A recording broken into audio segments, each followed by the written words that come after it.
Yeah, nice. Thank you for having me back on. Oh, no worries at all. I thought our show the other day was really epic. I really enjoyed it. It's really cool. With day 2 of AoC 2021, it's been a really cool couple of days, actually. It has. Maybe we could help you catch up a little bit, because we streamed yesterday at 1, and then after that, we had the rest of the afternoon. So what I'm going to do is maybe play a little bit of a little video that I did with one of the main speakers for the end session, and some reflections from people from the stage, just to bring us up to speed. And then we've got some treats. We've got some really cool news from different people. So I'll just play that for you now. Hi, I'm Jennifer Cookland, Chief Executive of the Institute for Apprenticeships and Technical Education. Can we talk about the last session of day 1 of AoC? Sure thing. So I was part of a panel of 4. So Andy Berry from Somerset, Keith Smith, the Director of Post-16 Education in DFE, and Joe Saxton, who's the new Chief Regulator from Ofqual, and myself, being interviewed by Justin Webb, so no pressure. And what do you think of the outcomes for the session? So we were asked to have a bit of a pre-think about, what we thought our vision for the skills system 2025 was going to be about. I think there was quite a lot of commonality, I think, in terms of the themes that people were talking about. That kind of sense of continuing what's been working in terms of employer engagement in both apprenticeships and technical education, thinking about sort of system leadership, thinking about those big issues around the balance between competition and collaboration, and how the sector is going to really deliver well on the new kind of qualifications like T-levels, for example. So. I'm Anne Lim, and I'm Chair of Sitting Guilds. Can we talk about the last session of day 1 at AoC 2021? Well, I've just come out of the last session of AoC 2021. What I really liked about it was that it was a very lively panel discussion, beautifully chaired by Justin, I thought. And I particularly liked hearing the voice of the college leadership. Andy, I don't know him, I've never met him, but he had that wonderful combination of kind of strategy and policy, but delivery on the ground. So that was the tail end of day 1 yesterday. He was just saying when we was watching that, actually, David, that was a really good session. You enjoyed that? It was a really good session. I thought Andy, who she referenced there, was brilliant as well. Really kind of nailed the issues. Yeah, that's really cool.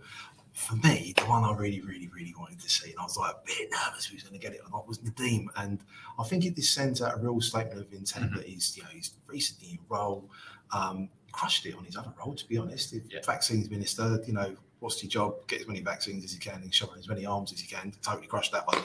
And I think it's interesting that he's come out, he spoke to everyone, he seems really engaging. We got a cool video, he come and met me. Yeah, I can't wait to see it. Yeah, he seemed all right as well, which is really good. I'll play it for you now.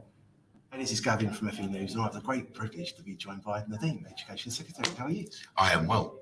It's great to be with you, Gavin, and I hope you'll agree that this is an important moment for the skills. It is the era of the skills economy. That was my message to the brilliant college leaders, and of course, many people from across the education ecosystem, if I can describe it as that. We've had a really strong settlement from the Chancellor, a 26% real uplift, 42% in cash terms, so £3.8 billion. But it's not just about the inputs, the money, it's about what we do with that. And I spoke about the journey around apprenticeships when I was in the department 6 years ago as the apprenticeship czar. We had lots of czars in those days. And then, of course, about the skills bill, which is an important moment in terms of how we complete that journey in both delivering quality and quality of outcomes for young learners and adult learners as well. And, of course, delivering the choice to upskill and reskill in future life, and I hope the clarity of vision of the strategic aims, where we're looking to make sure that T levels become as famous as A levels and really scale them up. And it's great to have all colleges have signed up by 2023. We've listened. was my message to say, look, because of the COVID pandemic that we've all had to endure, and I thank them for that, we've extended the period for another year to make sure we get the operation right, so that we don't lose any of the quality and get the scale in T levels. And of course, listen to colleges when they told us, look, the barrier to entry is this English and maths requirement, which we don't require of A levels. So why should we unfairly disadvantage T levels? And I dealt with that, and I, of course, shared that with them today after the second reading in the House of the Skills Bill, when I announced those changes. And I think on the whole, it really is an exciting time to be in further education. When I was at the Apprenticeship Czar 6 years ago, if you told me there will come a period when a Prime Minister will create the lifelong learning entitlement where you can, as an adult, upskill, reskill, pull off modules up to sort of 4 years of the equivalent of a degree, and we will back you on that, I would have bitten your arm off. And this is exactly what this Prime Minister is doing. So his plan for jobs is working. 2 million fewer people who are not in employment and unemployed. That's also good, but we've got to continue that journey, as well as, of course, have some what I would call tactical interventions, like boot camps that we're currently scaling up, that will end up, I think, being very much part of that sort of cultural shift and a longer term building block for that sort of strategic vision of where skills need to get to in our country, so that actually everybody can navigate the skill system as easily as they do in Germany or in Switzerland or elsewhere. We've got 12,000 qualifications at level 3 and below. Our nearest competitors got about 500 or fewer. So I think the sector certainly feels ready to come on this journey. It is their journey. They are the team. I am their champion, and that is what I promised them I will do. I want to go into that in a little bit, in a lot more detail. I liked him. I thought he was really cool. And he started his speech with reflecting on how he came to the UK when he was 11. He's a refugee from Iraq, and so look, I can be in this position. That's inspiring. It's a powerful message, isn't it? Yeah. Really powerful message. I think I liked him. I've met a lot of education, so I've been doing this too long, and I liked him a lot. He talked about ecosystem, loving that, and I think what is quite cool is that we got a little video from some quite significant parts of the ecosystem. If you want to play that, then let's have unpack it as we like to do. But I just think it's interesting that he's come. I like his story. His backstory is cool. What he spoke about was cool. It's whether or not he delivers, really. But I think he will. I like him. Let's play this vid. Hi, I'm David Hughes from the Association of Colleges. We've just been listening to Nadeem Zahawi talking on stage, and he did a really authentic speech, and he talked about colleges. He talked about our sector. He talked about the partnership he wants with our sector. He talked about us giving him the evidence that led to the T-level English and maths issue being taken away. He talked about how he wants to work with us and look at the evidence. And as Secretary of State's go, that's what we want. We want someone we can work with. And backstage, I had a really good chat with him about that. He wants to work with us. And do you know what? I think the really important thing is he knows that he needs to work with us to achieve what he wants to achieve, and that's right. In partnership, as part of an ecosystem, DFE, ministers, officials working with college leaders, getting it right for students, getting it right for the labour market, getting it right for the economy and communities. That's what it's all about. And even more importantly, he's a man who really understands learning. He talks about his own story with passion, and he loves students. I've seen him with students, and he loves talking to them. So I think this is a man we can work with. I'm really excited. He said to us today he wants to work with us. He wants to be our partner. He wants to collaborate. He wants to co-construct the future. I think that's really good news for our sector. I think we're on the up. I think it's a really good future for us. Hi folks, Tom Buick here, Chief Exec of the Federation of Awarding Bodies. Delighted to be here at the AoC conference in Birmingham. And particularly pleased as well that last night in the House of Commons, the Secretary of State, Nadeem Zahawi, announced a 1-year delay to the defunding of level 3 qualifications. Now that's really important because it means we can get the rollout of T-levels right. It's only less than 2,000 students are on T-levels.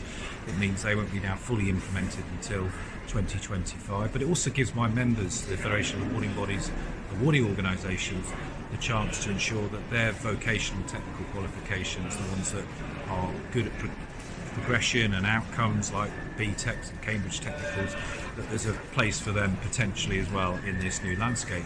If the Secretary of State comes good on his word, it's all about outcomes, evidence and opportunity, and that's something both here with college leaders and providers, but also with the AOs, we'll be carrying on that conversation as time goes on.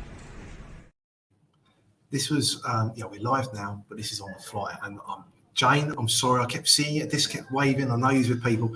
What was interesting to be able to get it from, we talk about ecosystem, training providers got to mention. And I think there's so many times where we've been talking about ecosystem and talking about the wider sector. There was no mention for training providers. And like he mentioned, again, it's a stat which AELP will back up on stuff. 30% of apprenticeships are delivered within colleges.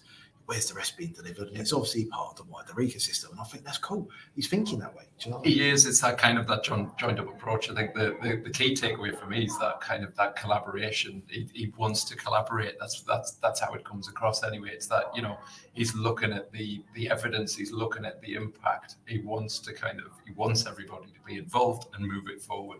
Yeah, no, definitely. And what I think is cool is he sort of pre-brief. We get up pre-briefings as media, getting insights of this sort of stuff.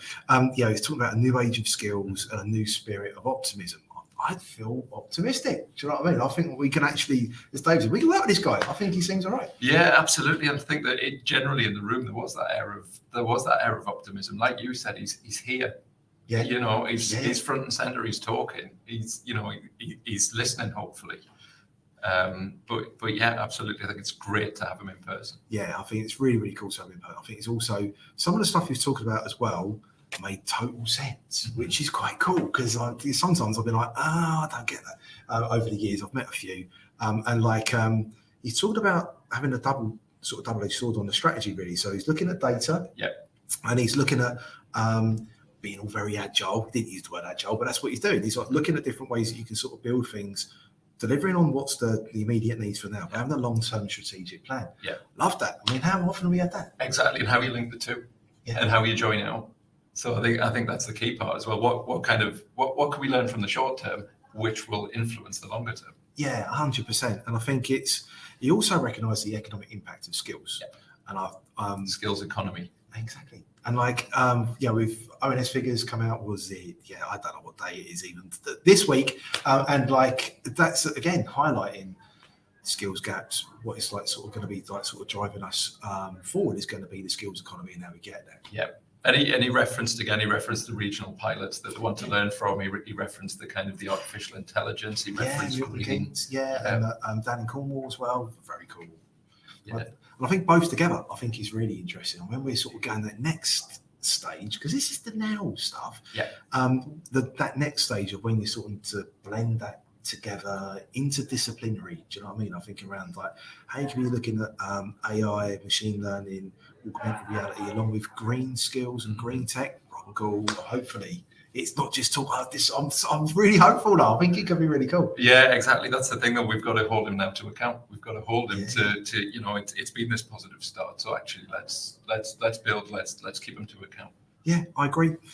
He's also talking about leveling up boot camps, looking at ways to be able to engage with people, understanding how it's not just skills economy, but it also helps everyone to be able to then grow and progress and be able to move forward productivity. I like this guy.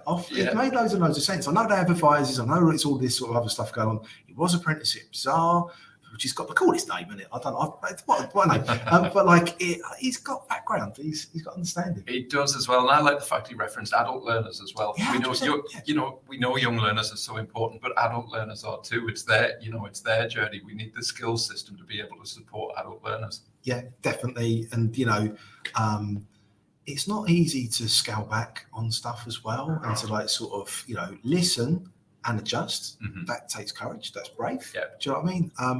And I think it's great that he did the announcement about, rethinking around sort of level 3 T levels, all the rest of it, about to get things ready. Is it ready? Like, yeah, no, I've listened. That was courageous. It is, and I think it's incumbent on, for example, for us as an awarding organisation to look at that data. What evidence can we gather? What data can we gather? How can we get that to them? How can we show the impact that some of this has? How can we show that kind of evidence and impact? Yeah, 100%. I just think also, he highlighting spending reviews. Obviously got, he smashed it as vaccine vinegar, did he? Absolutely, he totally did it. So he's going to have like good favour with, like you said, a Prime Minister who's actually really dead keen on skills, and also a Chancellor is also dead keen on skills and also employability. I don't know. It's really exciting. That's key, though, isn't it? It's that relationship with the Chancellor and the Treasury. Yeah. Kind of unlock that funding. Yeah, definitely. And Rishi is very passionate about this, or he's showing that he is and stuff. I'm excited. Is it a new era? Please let everyone. The message, though, that he wants stability for the sector, I think that's really key as well. I think he's recognised that it's been kind of ups and downs, bumps in the road, but actually to have some of that stability, moving forward, it's what we need. Yeah, 100%. I'm just trying to future-proof FE for decades to come. That was his actual line. Me throwing pens around. You can hear that on the mic. But that's a really cool way to be looking. He's looking at legacy. He's looking at he's horizon looking.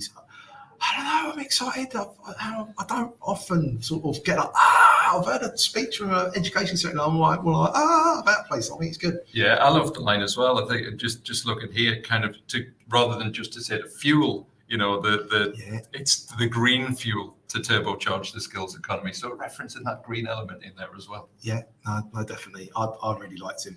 I'm right. Let's move on from Nadine because I'm getting all a bit like sort of romancing him. Do you know what I mean? He's like, I'm loving it. We've got a guest I'd like to bring in. Jonathan, would you like to join us? He's live on the stand, so if you go, apologise in advance. Hey, Jonathan, how are you? I'm good. Hi, Gavin. Hi, David. How are you? Yeah, really good. I'm a very busy stand in the past 20 seconds. As you can't see what's going on behind me, but we're having a good time. Lots of conversations, lots of. It's those cake pops. I'll be diving over there in a bit as well. Well, we'll save you a couple, Gavin. What's been your favourite part of the conference? We're at lunchtime now, and I'm feeling hungry. It's lunchtime now for day 2. Now is when people start to reflect as to what it is. Jonathan, what's been your favourite thing for this conference? I think there's been a couple of things, Gavin. I think the first thing for me is it's just absolutely fantastic to be around people within the sector talking about young people's life opportunities and future careers. And to do that in a kind of face-to-face capacity when we've had such a trying time over the last 18 months is really, really, fantastic to see and to be involved in. And I think secondly, the real buzz around the sector again. I completely concur with some of the stuff you and David have been talking about. We're getting a real sense here that people are really excited about how we can support and improve and help their future learning career pathways. And that's really great to see because obviously you're quite right. The words are cheap. It's the doing that counts. And obviously we're really keen as an organisation to implement that and promote and advance learning where possible. Notice I got the tagline in quickly there, David. I did. What's been your favourite bit of the conference, David? I think the involvement actually of the learners within the conference. So we had the dancers who had such a powerful performance to open it. Yeah, they've had them involved in the kind of the catering, the event management. Got a couple of media guys out the back. Yeah, absolutely, and I think that's been key. It's kind of get them involved. Yeah, no, I think that's. I can't ask everyone and not get involved. I really enjoyed meeting Nadine. I've totally romanced it. I think what was great was that he's come. You know what I mean? He's had to do a big announcement and come and then just sort of unpack that more. But what I think is cool is he didn't use the word agile, but he's being in an agile way. He's looking at incremental steps as to what can work, because otherwise, if you do it waterfall method, I'm getting all project management in here, but if you did it waterfall method, you could miss your mark massively. And I just think those incremental steps helps you get there, but he's also thinking longer term.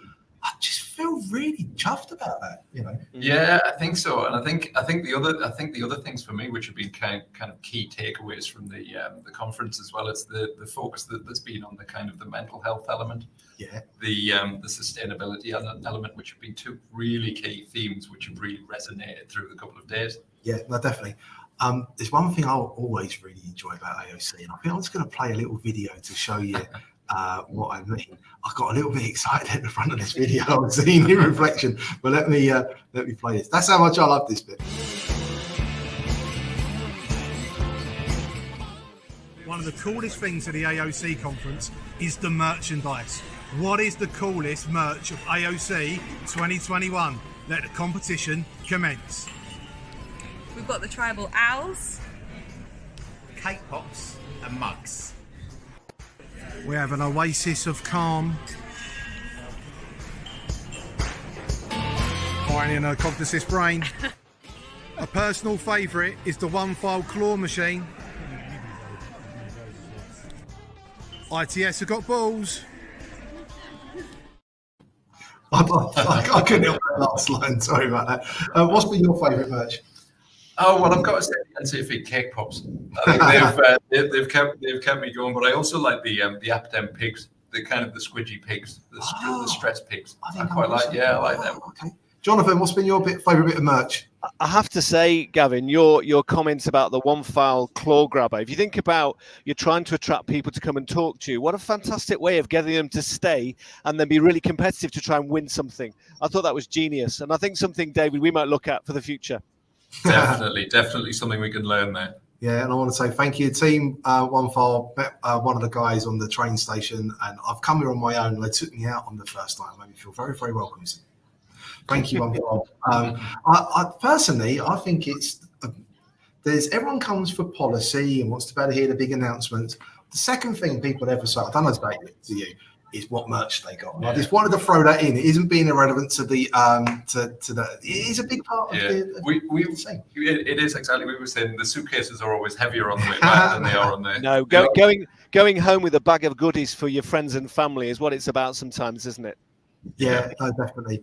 If you used to sort of wrapping this all up, if you used to dream and dream big, what would you want to see as outcomes from today and sort of driving things forward? What do you want to see that? I really want to see that kind of collaboration continue. I think that's that's absolutely crucial. And I think seeing actions and outputs, let's hold people to account. The talk is fantastic, and we're motivated, but I want to see actions and outcomes. And I really want to see more opportunity for young people, for adult learners to be involved in the consultations. On any changes that they make, this impacts them.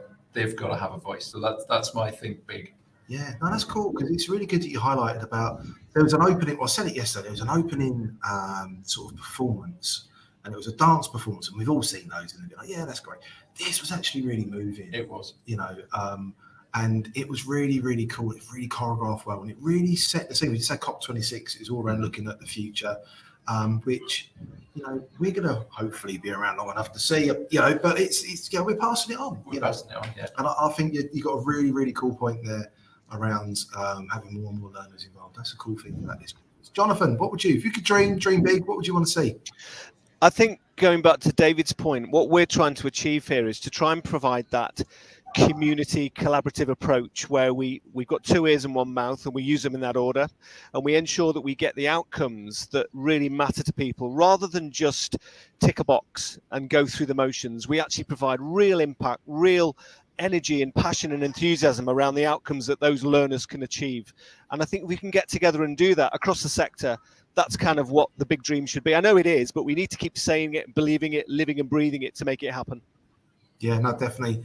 I use that term all the time, 2 ears, 1 mouth. But you might be not. For me, I think it's really good that we've had the word ecosystem, sometimes ecosystem, but ecosystem used a lot, and it's key. We can't do this alone. You're right, 2 ears, 1 mouth. We all need to be able to listen to then to be able to sort of go for it.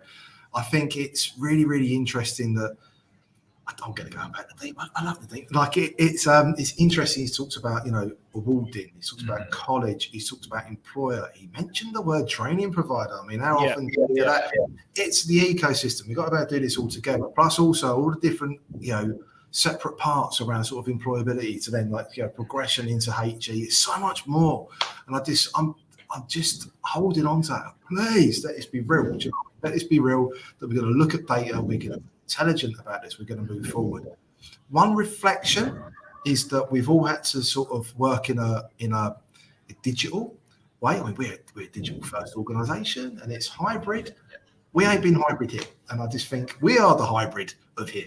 And I think that's a little bit of a mismatch. I think even stuff like the badges have not even got a QR code or anything like that. It's sort of how we sort of being digital first, and how we sort of can we move forward, don't go backwards. It's cool, we're at the same location as before. I've been doing this for 18 years. It's the same. I'm in the same room I've been in for 18 years. It's the same, and that's cool. But how do we then progress and move forward? My fear is we don't move backwards. We can't go backwards. We can only go forwards. I think it was great to see also, though, the kind of the carbon offset that they've done, but actually having it hybrid, like you say, that takes it that next step. That takes it that next step further. And we've talked about the merch. Again, though, it was noticeable that there's less and less of that. We've got that sustainability element coming through. Yeah, I was talking to a friend of mine who's got another stand, and they were saying they're limited what merch they can do because of looking at sustainability, and I think that's right, and it's the right way to sort of go.